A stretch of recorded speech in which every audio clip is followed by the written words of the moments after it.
Bonjour à tous, je suis Émilie du blog Parents Voyageurs.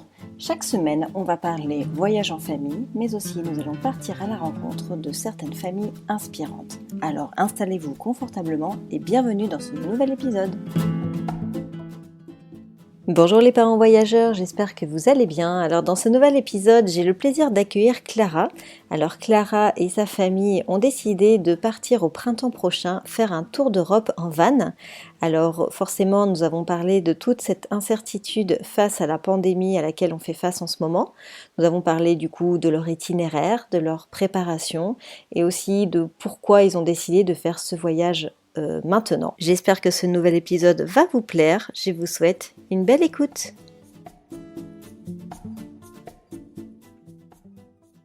Bonjour Clara, merci de t'être proposée de participer au podcast. Je suis ravie de t'accueillir. Bonjour Émilie. Alors Clara, est-ce que tu peux commencer par nous parler, te présenter déjà, présenter ta famille et nous parler de ton projet? Oui, bien sûr. Alors, moi, je m'appelle Clara, j'ai 29 ans. Mon mari s'appelle Romain, il a 32 ans et on a un bébé qui a 18 mois qui s'appelle Marceau. On habite dans la région grenobloise. Voilà.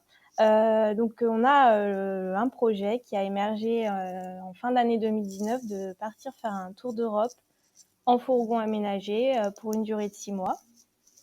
Initialement, on devait partir là sur le mois de février 2021, mais on a pris la décision cet été de décaler un petit peu le départ, qui va donc se faire en mai 2021. Donc, dans 3 gros mois. Voilà, on est très impatients.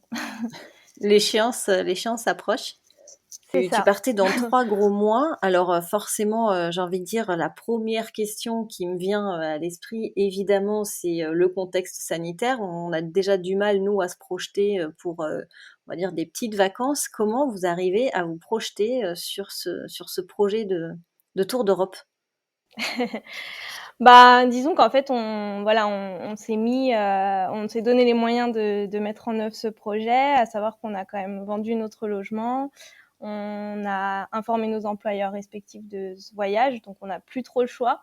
Donc on reste optimiste et on se dit qu'on trouvera toujours un plan B ou un plan C, à savoir éventuellement faire un gros tour de France en attendant que les frontières réouvrent petit à petit, ou voilà, viser les pays qui voudront de nous, ou prendre un billet d'avion pour aller quelque part, peut-être sur l'île de la Réunion ou en Nouvelle-Calédonie. Enfin voilà, viser la France par la voie aérienne si c'est possible.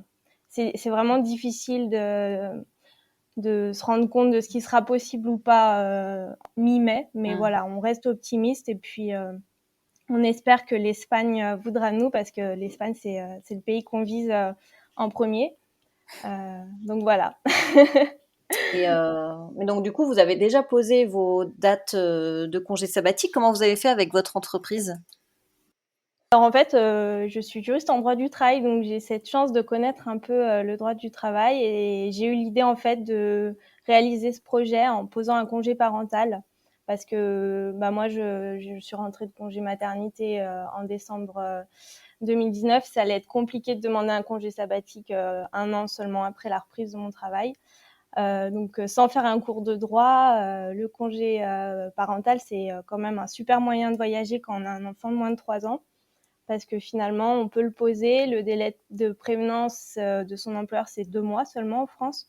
Donc, ça permet presque de faire des voyages de dernière minute aussi. Et surtout, les 2 parents peuvent le poser en même temps. Et on a la garantie de retrouver notre emploi au retour de voyage.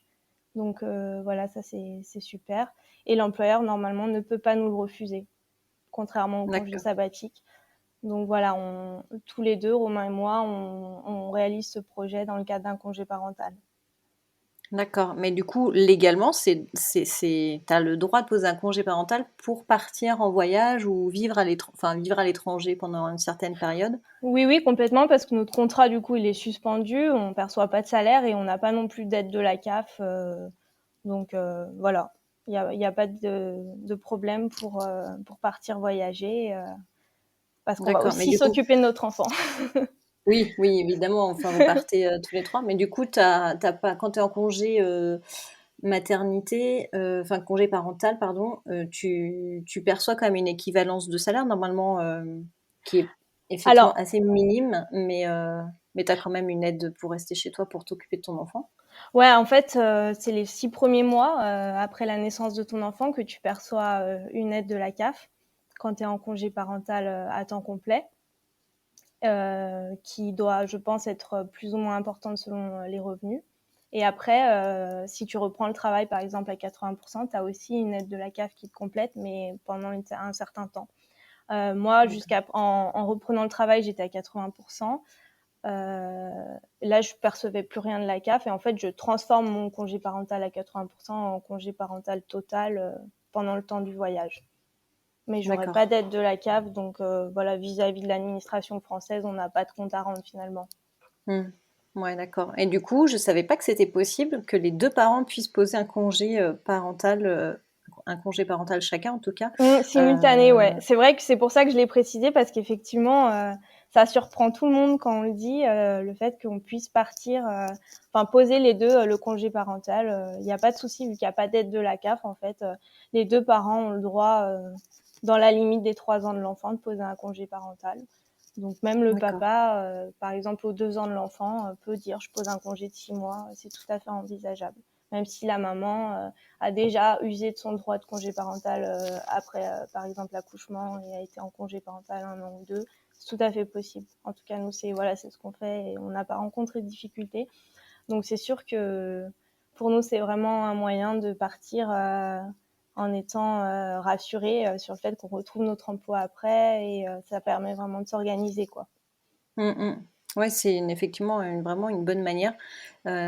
Pourquoi vous avez choisi 6 mois et pas plus ou pas moins ou Bonne question. Je pense que financièrement, voilà, on voulait pas non plus, griller toutes nos économies dans ce projet et on se dit voilà pour Marceau, 6 mois c'est déjà pas mal parce qu'il est quand même, petit et qu'ensuite il y a l'école pour ses 3 ans et qu'on souhaite quand même rentrer quelques mois, avant le début de l'école pour reprendre une vie normale, un rythme, le remettre, à la crèche ou en nounou avec d'autres enfants et voilà, qu'il y ait pas un retour trop difficile pour lui, le réhabituer progressivement mmh, pour que, sa scolarisation se passe bien et puis, voilà, pour nos boulots, on voulait pas non plus partir trop longtemps. C'est une jolie parenthèse à 3, mais ça nous semble pas mal en fourgon déjà 6 mois avec un bébé de 2 ans, c'est pas mal. Je pense que c'est ça? voilà. Oh, Et puis oh, bah, après les grands-parents, ils allaient ils allaient nous faire la tête si on les privait de leur petit-fils plus de 6 mois. C'est déjà long pour la famille 6 mois, je pense. ouais, ouais, ouais. Donc Oui et voilà. puis c'est vrai que pour une première expérience, c'est bien et alors du coup, bon, oui, plusieurs questions qui me viennent comme ça. Alors déjà, dans le choix des pays, alors dans votre idéal, on va dire, sans Covid, heu, quel pays vous avez choisi de faire, en priorité? En fait, on fait notre itinéraire aussi en fonction, des températures pour notre fils, et on se dit on pensait que la Grèce, voilà, pour commencer le voyage en février, c'était idéal et on serait remonté doucement, par les Balkans et puis, peut-être, après on aurait fait les pays, du Nord, mais là, c'était un peu flou parce qu'on a du mal à visualiser, en fait, le le nombre de pays qu'on peut faire en 6 mois avec un enfant et on veut vraiment pouvoir prendre le temps et pas trop se mettre de challenge sur un nombre de pays à visiter. Voilà, on va vraiment en profiter. Et apparemment, la van life en Grèce, c'est vraiment agréable. Donc, c'est un peu notre pays coup de cœur. Et puis, l'Espagne aussi. Donc, du fait qu'on ait décalé le projet au mois de mai, on a décidé de commencer par l'Espagne d'aller rapidement au sud de l'Espagne parce que pareil, les fortes chaleurs vont vite arriver sur juin-juillet. Je pense que du coup, t'es mieux au courant que moi des températures espagnoles, mais Oui, oui, le sud en plein été, c'est vrai que c'est très, très chaud et en van, je pense que ça doit être vite devenir insupportable, quoi. c'est ça. Donc on va aussi faire en fonction du climat parce que finalement, chaque année, il peut être différent. Et ensuite, donc on va commencer par l'Espagne et après on souhaiterait aller peut-être en Slovénie voilà, sur le mois de juillet, août et descendre doucement en Grèce pour faire septembre, octobre en Grèce et après remonter soit par les Balkans, soit prendre un ferry, en fait faire un peu le chemin inverse, prendre un ferry, rejoindre l'Italie et prendre un ferry pour rentrer en France. Du coup, le fait d'avoir un itinéraire complètement chamboulé, ça vous fait pas peur? Pour moi, idéalement, au début, effectivement, j'aurais bien aimé qu'on ait un itinéraire fixé par avance. Et puis finalement, en raison du Covid, j'accepte l'aléa. Je me dis que on va s'adapter au climat, aux rencontres qu'on va faire sur place. Et puis, on va aussi profiter peut-être des conseils que nous apporteront les familles qu'on rencontrera, les locaux. Et puis vraiment s'adapter au rythme qui conviendra le mieux à Marceau. Donc, j'essaye de tirer le positif de tout ça. Et voilà, l'idée c'est vraiment de profiter de cette aventure pour être totalement libre dans nos mouvements, dans le temps. Et puis voilà, si on arrive à faire que 2 pays, c'est pas grave, finalement ça sera l'expérience avant tout qu'on aura vécu tous les 3 et permettre à notre fils de jouer, de se défouler dehors autant qu'il en a envie, de vivre dans le vrai et puis pas d'avoir une tablette à 3 ans. C'est ça notre motivation principale finalement, plus que consommer des pays. Donc non, Mmh. finalement, Oui, tu restes quand même hyper, flexible sur, la manière dont va se dérouler le voyage. Si vous arrivez à faire, tous les pays que vous aviez en tête, c'est génial, mais si vous en faites que 2, tu l'acceptes et que tu dis que tu oui, vas profiter du moment, à je pense 100%. Mais qu'effectivement, du coup, si on bouge moins, ça sera un voyage différent, mais on va plus mmh, rencontrer les gens sur place, on va mmh, être plus noué des liens avec les locaux ou avec d'autres familles. Voilà, il faudra qu'on arrive à se trouver des spots dans lesquels on se sent bien et puis bouger au gré de nos envies, puis au gré de ce que permet le Covid. Mais c'est sûr que on n'a pas envie de payer un test PCR toutes les 2-3 semaines. Je pense ouais, que c'est vrai voilà, que ça idéalement, fait un budget, c'est ça. Idéalement, on aimerait bien arriver à faire l'Espagne, la Grèce et puis la Slovénie, et quitte à rouler un peu vite entre les autres pays. D'accord, ouais, donc ce sera vraiment, au feeling, quoi, en dernière minute, ouais. Mais du coup, Au c'est feeling. Je pense qu'on va bien préparer l'Espagne, bien préparer la Grèce et puis voilà. C'est vrai que les derniers mois ont été assez agités parce qu'on a déménagé, on a vendu notre logement, on n'a pas eu trop le temps encore de bosser l'itinéraire. Et puis on attend de voir aussi comment évolue tout ça. On se dit que si on passe des heures et des heures à lire des blogs de voyage, etc., à commencer à se projeter, c'est là où on risquerait peut-être d'être plus déçu si on n'arrive pas à faire ce qu'on a repéré, quoi. mmh, tout à fait. C'est Et aussi puis une bonne stratégie aussi de penser comme ça, voilà, et carrément. puis on peut toujours aviser.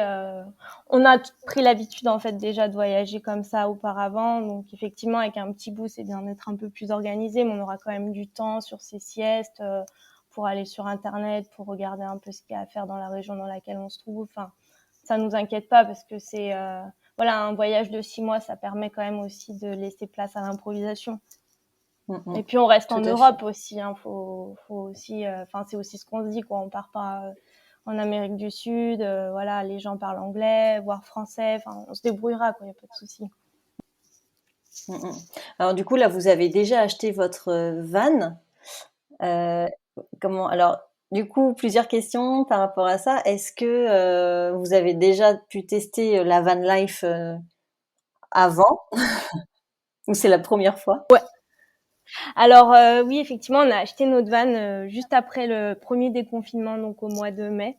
On était super impatients d'être déconfinés pour pouvoir justement acheter notre fourgon et en profiter pour les vacances d'été, en fait. Donc on a fait effectivement une quinzaine de jours cet été en fourgon. Et ouais, ça a été sport, hein.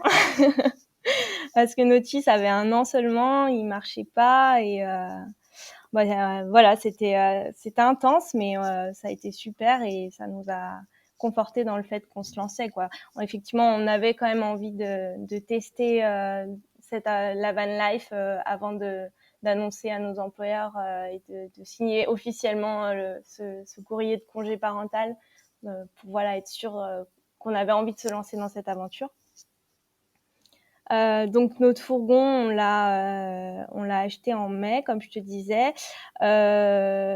Il faut savoir qu'on a décidé de faire ce voyage en décembre 2019 et c'est en mars en fait, durant le confinement, on a vu un reportage en fait sur les voyages en famille. Ça a été un peu l'élément déclencheur pour nous et finalement tout s'est très rapidement décidé suite à ce reportage et un peu sur un coup de tête. Euh, les fourgons, on n'y connaissait pas grand-chose et on a commencé à se renseigner en fait sur Internet pendant le confinement, ça nous occupait bien. Et c'est là qu'on s'est rendu compte que notre budget initial était complètement à côté de la plaque. Euh, on a éliminé aussi la piste d'aménager nous-mêmes un fourgon, parce qu'il y a pas mal de gens qui font ça, parce que ça permet d'avoir un super fourgon vraiment adapté à comment toi t'aimerais qu'il soit configuré, etc. Et moins cher surtout. Mais on n'est pas assez bricoleur et puis notre fils était quand même petit, on voulait en profiter et pas, Ouais, voilà, pas pas être passer dans les du temps, travaux tous ouais. les week-ends. Voilà, c'est ça. Euh, et puis il y a en France l'homologation VASP qui nous freinait un petit peu aussi. On ne sait pas trop comment ça va évoluer. D'acheter des fourgons qui sont aménagés directement par des personnes mais pas homologués. On ne sait pas si dans 5 ans ces fourgons ils passeront toujours les contrôles techniques ou autres. Donc voilà, ça nous a un peu freiné. On a donc préféré partir en fait sur un modèle plus récent et augmenter notre budget. C'est pour ça qu'on a pris la décision aussi rapidement, un peu sur un coup de tête, enfin même carrément sur un coup de tête de vendre notre appartement. Je suis assez impulsive, donc c'est vrai que quand j'ai une idée en tête, je fonce et finalement on a vendu l'appartement plus facilement que le temps qu'on a mis pour trouver notre fourgon, notre van, parce que pendant le confinement, je pense que les gens étaient assez frustrés et ne pouvaient plus acheter de van. Et au déconfinement, ça a été vraiment, les demandes ont explosé. Ah Et ouais. on voyait des annonces sortir sur le Bon Coin et en 2 heures, il y avait déjà des gens qui bloquaient ou qui avaient prévu des rendez-vous pour aller les voir. Enfin, finalement, comme une location à Paris, quoi. C'était C'est la folie. fou ça. Ouais, ouais. Donc, il y a pas mal de fourgons qui nous sont passés sous le nez. Donc, on était presque prêts à faire l'aller-retour en Bretagne ou enfin l'autre bout de la France pour aller chercher un fourgon parce qu'on avait vraiment du mal à voilà, trouver le modèle qui nous convenait à côté de chez nous. Puis au début, il y avait la contrainte des 100 km. Enfin voilà, c'était hyper frustrant. Mais on a mis en gros un gros mois et demi à le trouver. On en a visité 2 avant d'acheter le nôtre. Un vieux camping-car qui était pas loin de chez nous. C'était plus pour le fun qu'autre chose, mais on s'est vite raisonné parce qu'il avait pas mal de bornes et on avait peur peut-être d'avoir des soucis Mm. d'étanchéité ou le côté sécurité avec les ceintures, etc., qui nous rassurait pas trop avec le petit bout. Donc voilà, on a mis de côté l'idée d'acheter un vieux camping-car. On s'est mis d'accord avec Romain sur un modèle plus récent. Par contre, on n'était pas d'accord sur le modèle. Romain, il voulait vraiment pouvoir se fondre dans la masse et avoir plutôt un petit véhicule. Et moi, bah voilà, en tant que nana, je préférais quand même avoir un véhicule avec des rangements, plus d'espace et un lit fixe. Je me disais que ça pouvait être pratique pour faire les siestes avec le petit et puis plus de confort, quoi. Pouvoir cuisiner, quand même avoir un espace pour ranger ses affaires, ses jeux. C'est quand même hyper important parce que là, sur 6 mois, c'est vrai que le confort, il va être déjà assez minimaliste, mais c'est quand même, Ouais, quand c'est trop rudimentaire, ça doit être aussi compliqué, je pense, à tenir sur la longueur. Ça oui, vous fait voilà. pas peur, ça, d'ailleurs? Bah, on espère vivre quand même une grosse partie du temps dehors finalement. Le côté minimaliste, non, ça va. Et puis je me dis que voilà, si on a besoin d'affaires, on pourra toujours les trouver, acheter si on se rend compte qu'il nous manque des affaires. Là, finalement, on a vendu notre appartement, on a déménagé, on a fait déjà un gros tri dans nos affaires, on a divisé par 5 largement nos habits qu'on a gardés. Finalement, on y arrive, quoi. Donc non, ça nous fait pas peur. C'est plus, oui, j'espère quand même pouvoir arriver à amener des jouets pour Marceau. Et puis, Mm. euh, Et comment tu prépares Marceau justement à ce voyage? Parce que bon, 18 mois, c'est vrai que c'est un âge qui est pas simple.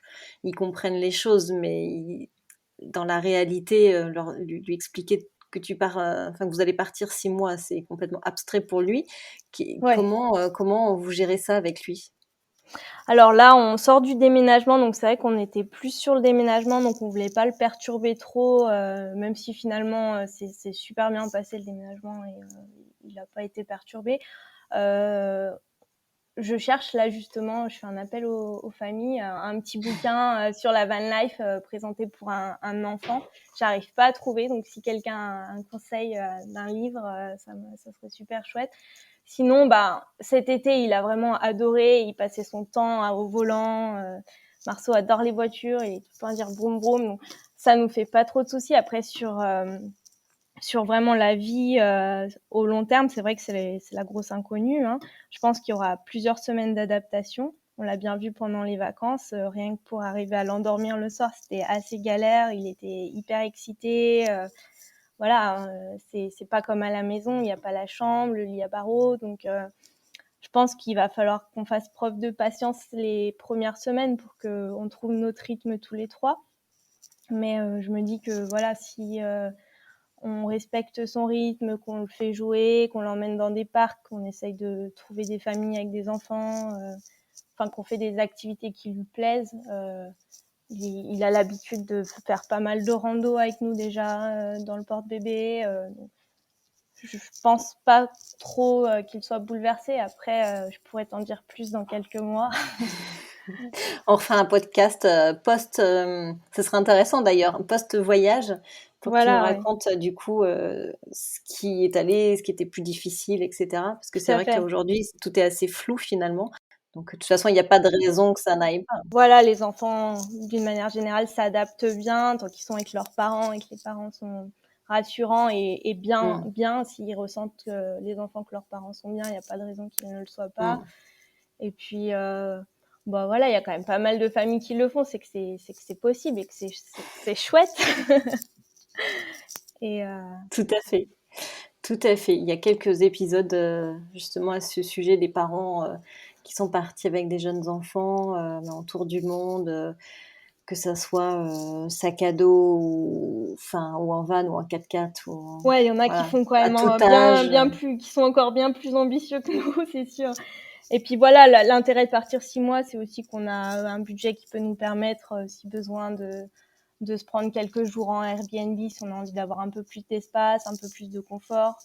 Euh, voilà. oui, vous vous interdisez pas de faire des petits breaks pour retrouver un Non, certain confort, du tout. Je pense qu'on essaiera de le faire de temps en temps, mmh, notamment dans les villes. Ça sera quand même beaucoup plus pratique parce qu'être en fourgon oui, ouais, aménagé pour visiter les villes, c'est juste l'enfer. Donc, non, mmh non, mh, je pense que on essaiera aussi de se prendre des petits appartements de temps en temps, quelques nuits, ou d'aller en camping aussi. Cet été, c'est ce mmh, qu'on a fait quand on commençait un peu à craquer. On s'est dit, on va aller se poser 3 jours dans un camping, profiter des infrastructures, de la piscine, de la douche, et puis arrêter de...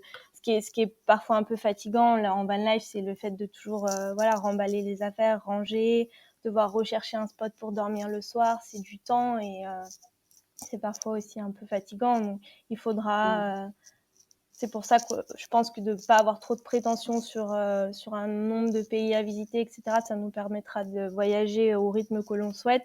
Et si on a envie de rester 4-5 jours au même endroit, et ben on le fera, quoi. Quelles sont, si tu avais vraiment, une crainte, tu vois, une peur, quelque chose que tu appréhendes un peu ou qui t'angoisse un peu dans dans ce projet? Bah de sentir que Marceau ne se plaît pas dans cette aventure, même si je pense qu'il y a peu de chances que ce soit le cas. Ouais, de sentir que parce que là il est à la crèche, il va quitter la crèche, il s'éclate à la crèche et c'est vrai que je me dis des fois voilà, la vie en collectivité avec d'autres enfants au quotidien, est-ce que ça va pas lui manquer? Et le fait que nous on puisse pas faire de break du tout, d'être toujours 24 heures sur 24 avec lui, ça va être aussi un petit challenge, mais c'est aussi ça qu'on recherche, de profiter à fond de lui parce que les années passent hyper vite. Donc, C'est clair, c'est clair. Du coup, c'était ma question d'après, c'est quoi l'objectif, la finalité pour toi dans ce voyage? Est-ce que intérieurement tu espères autre chose après ou ton retour, tu l'envisages comment en fait? Parce que faut être clair, quand vous allez revenir, vous n'aurez pas du tout le même état d'esprit, vous ne reviendrez jamais pareil que là aujourd'hui, tu vois? Tu en es consciente Ouais, de ouais, ça? ouais. Bah, moi, en fait, c'est vivre avec le moins de regrets possible. J'ai fait des études de droit, j'ai été super sérieuse, j'ai pas fait Erasmus et je regrettais vraiment. Romain, lui, il est parti avec trois copains pendant plus d'1 an en Australie en van, justement, en 2012. Et quand je repense à son aventure, c'est vrai que ça me fait rêver et je me dis, bah voilà, on a les moyens de le faire. Allons-y quoi. Donc voilà, c'est la finalité de ce voyage, bah, c'est vivre ses rêves, de pas avoir de regrets. Et puis effectivement, la vie au retour va peut-être être un peu difficile au début, mais on est en train aussi d'avoir de nouveaux projets parce que j'ai demandé ma mutation. En fait, j'ai un employeur super sympa. J'ai demandé ma mutation à Annecy, donc qui est une ville qui nous fait rêver. On quitte Grenoble du coup pour aller à Annecy. On se rapproche de ma famille. Voilà, il y aura le lac, les montagnes. Et finalement, je me dis qu'on va voilà se reconstruire un petit cocon super sympa à Annecy et découvrir de nouvelles choses. Donc voilà, avoir des projets pour le retour, je pense que c'est super important pour pas avoir voilà le coup de bambou du retour quoi. Ouais, effectivement, il y a beaucoup de parents qui disent ça, hein, que rebondir sur un autre projet au retour, c'est hyper important et vous avez déjà anticipé tout ça et c'est super. Et ben ouais, là, du coup, je suis en pleine recherche de nounou parce que c'est pas facile de trouver une nounou pour dans presque 1 an, mais voilà, j'ai vraiment besoin de partir en voyage avec ma nounou, trouver le logement. J'accepte qu'on l'ait pas tout de suite, on verra. Nos proches nous aideront à le trouver pendant qu'on est en voyage, mais la nounou, je souhaite vraiment qu'on puisse la rencontrer, la choisir ensemble, et puis pour que Marceau, voilà, ait un retour dans de bonnes conditions, quoi. Mmh. Ouais, donc tu es plutôt, une maman du genre organisée, au maximum, anticiper les choses au maximum. Bah, sur cet aspect-là, ouais, carrément.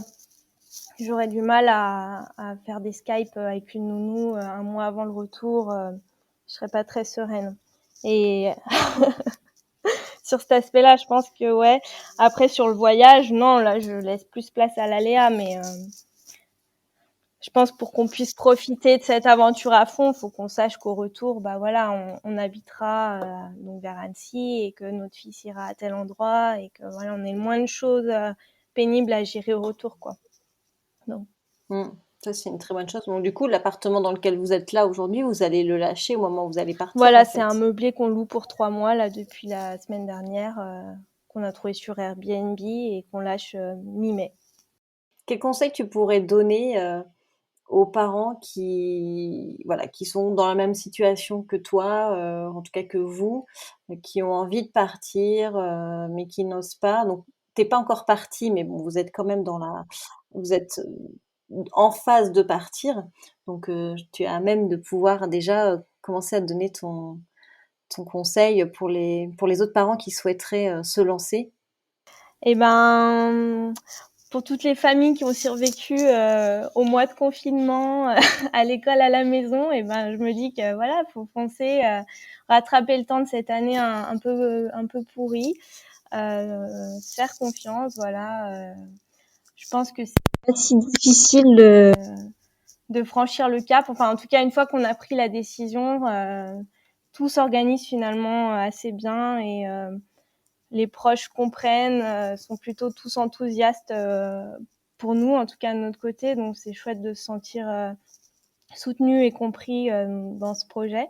On voit qu'on fait envie, notamment moi, mes collègues, je vois qu'elles me regardent avec les yeux qui pétillent et je me dis, bah ouais, on a trop raison de faire ça, quoi, de vivre à fond. On sera super fiers de nous, même si bon, j'ai conscience que Marceau se rappellera de pas grand chose. Bah, on aura quand même plein de choses à lui raconter. Je vais essayer de faire un petit carnet de voyage pour retracer nos principales anecdotes pour que plus tard il puisse voilà, en prendre connaissance. Et puis financièrement, finalement,